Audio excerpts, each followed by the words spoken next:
A paz do Senhor Jesus, para todos nós que alcançamos a graça de viver mais este dia. Amém? Estou de volta aqui para compartilhar uma devocional com vocês, né? No dia de hoje, vou compartilhar com vocês um texto de uma carta bem pequenininha, que fica na Palavra de Deus, na Bíblia. Essa carta fica antes de Apocalipse. Chama Epístola Universal de Judas, Carta de Judas. Esse Judas é o irmão de Jesus, irmão de Tiago, filho de Maria. Não é o Judas traidor, né?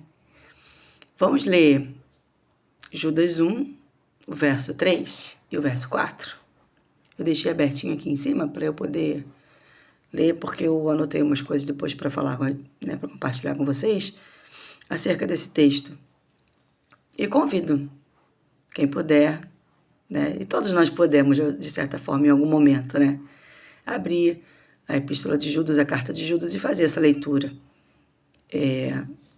Tem uma coisa que me chamou a atenção, porque a gente aprende que os irmãos de Jesus, irmãos de sangue, assim, né, irmãos humanos, né, de Jesus, eles não criam no ministério de Jesus no início, né, e essa carta revela como isso mudou na vida deles, como Jesus trouxe transformação nessa casa, na casa que ele nasceu, né? Então, vamos lá. Judas 1, verso 3 e 4. Amados, procurando eu escrever-vos com toda diligência acerca da salvação comum, a salvação de Jesus Cristo para aqueles que creem nele, né? Tive por necessidade escrever-vos e exortar-vos a batalhar pela fé, que uma vez foi entregue aos santos, aqueles que se tornaram filhos de Deus, pela remissão de seus pecados em Jesus Cristo. Porque se introduziram furtivamente alguns, os quais já estavam escritos para este mesmo juízo, homens ímpios, que convertem em dissolução a graça de Deus e negam a Deus, único dominador e Senhor, nosso Jesus Cristo. Então ele está falando aqui nessa carta a respeito ele faz um alerta, né? A respeito de pessoas, de homens mal intencionados, que estavam pervertendo o Evangelho de Jesus. A gente aprende que essa graça que Deus derrama sobre nós, ela nos dá força para abrir mão das coisas que devemos abrir, daquelas que nos afastam de Deus, né? Que a gente conhece como pecado, desejos. E a gente começa a negar a essas coisas porque amamos a Deus. Porque amamos e reconhecemos o quanto Jesus nos amou e deu a sua vida por nós. E essas pessoas se introduzem furtivamente. Elas não vêm como um inimigo, elas vêm, se introduzem em nosso meio, né, com máscara, e em algum momento elas começam a disseminar, né, uma doutrina, uma inverdade no meio das pessoas, levando as pessoas a errarem, a cometerem erros e pecados, levando as pessoas a se distanciarem de Deus. Então Judas faz nessa carta um alerta a esse respeito, a respeito dessa necessidade da igreja de batalhar pela sua fé, defender a sua fé, né? Ele diz para a gente defender e lutar por essa nossa fé, que é a verdade, a maior verdade de todas, que é o amor de Deus, né, realizado em Jesus Cristo. O Evangelho de Jesus é único, ele é a verdade soberana de Deus para os seus filhos, para a humanidade, né? Se em algum momento alguém se aproxima de você ou de mim, de nós, trazendo ensinamentos que estão discordando daquilo que o próprio Jesus ensinou, eu e você temos que pedir a Deus o discernimento e a sabedoria que vai nos capacitar a entender que essa pessoa está trazendo um ensinamento errado. E eu e você não devemos seguir essa doutrina. Porque quando a gente conhece o amor de Deus, a gente sabe que pode contar com Ele, sabe que Ele tem preparado um lugar melhor para nós quando o nosso tempo aqui acabar, porque o nosso tempo aqui vai acabar, né? Em algum momento. Quando a gente conhece essa verdade e a gente sente vontade de conhecer mais dele, a gente lê a Bíblia, né? Que é onde a gente encontra os mistérios de Deus. A gente encontra a forma de Deus tocar na vida dos homens e transformar a história e mudar o destino de todos. Então, conforme a gente vai lendo essa verdade, essa palavra, a gente vai conhecendo Deus. Quando a gente vai conhecendo Deus, é mais difícil a gente ser carregado, como diz a palavra, por ventos de doutrinas, né? Por qualquer vento de doutrina. Então, essa carta de Judas me chamou a atenção para que nós possamos conhecer um pouquinho mais da palavra desse Deus tão amoroso, misericordioso, poderoso, né? Majestoso, digno, único, digno de toda honra e toda glória.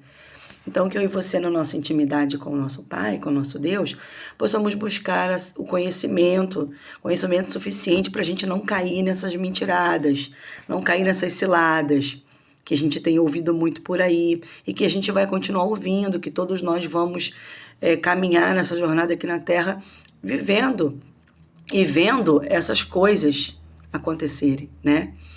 Mas em Cristo Jesus, em Deus, nós temos essa graça, essa capacidade de discernir entre o que é bom e o que é mal, o que vai agradar ao nosso Pai e o que não vai agradar ao nosso Pai. Porque, de fato, de verdade, esse nosso relacionamento com Deus, no dia a dia, é como um pai e filho, né? Então, eu posso fazer coisas que só agradam a mim, óbvio, é uma escolha que eu faço diariamente, mas eu também posso fazer coisas que agradam ao meu Pai, porque Ele, de verdade, sabe o que é melhor para mim, né?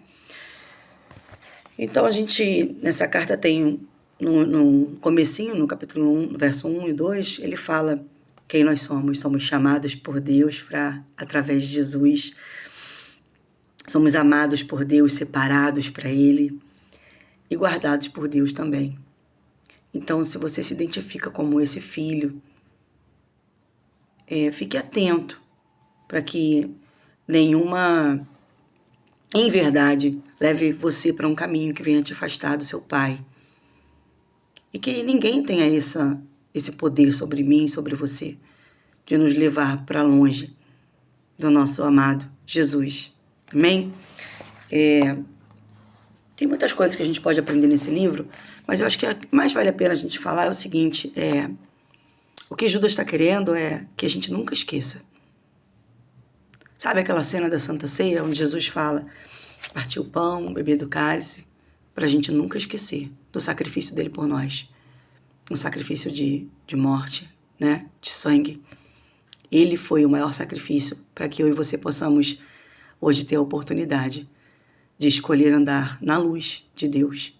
E essa luz vai iluminar as nossas trevas, essa luz vai apontar onde devemos nos corrigir, o que devemos abandonar, o que devemos buscar, né? Aquilo que falta nos acrescentar em nós, ser transformado. Tudo que é necessário ser limpo, essa luz em Deus vai limpar. Mas a gente precisa tomar essa decisão, a gente precisa querer, né? Viver esse amor de Deus através de Jesus Cristo. Então importa que a gente, como Judas nos alertou, importa que a gente defenda a nossa fé.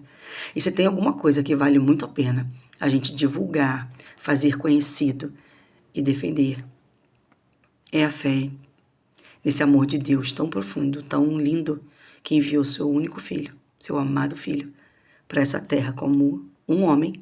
Ele se tornou homem. Jesus se tornou como um homem para viver conosco.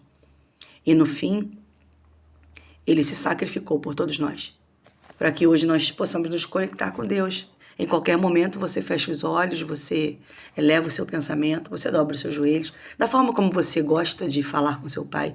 Em qualquer momento você pode ir a Ele. E Ele vai receber a sua oração. Ele vai ouvir o que você tem para dizer por causa desse Jesus. Né? Porque nós éramos inimigos de Deus. Não tínhamos mais relacionamento com Ele. Mas Jesus veio para mudar isso. E Ele mudou nossa história. Então que a gente possa nunca deixar de defender a maior verdade e a melhor de todas. Que Deus nos ama. E Jesus veio para nos dar vida. Vida com abundância, plenitude, salvação e vida eterna. Amém? Então, quem puder, eu convido a ler a carta de Judas, irmão de Jesus, que com muita humildade não disse que era seu irmão, mas disse servo de Jesus. Que a gente possa aprender com essa cartinha tão abençoada, né? E eu quero agradecer a Deus pelas nossas vidas, pedir que o Espírito Santo de Deus permaneça conosco, que Ele tenha liberdade para nos guiar um passo de cada vez nessa jornada dessa vida, enquanto nós estivermos aqui, né? Que a gente possa refletir esse amor, essa graça, essa misericórdia, esse perdão, mas que a gente também seja forte o suficiente para dizer não a tudo e a qualquer coisa que nos separe desse amor. Amém? Beijo. Vou ficar por aqui. Fiquem com Jesus.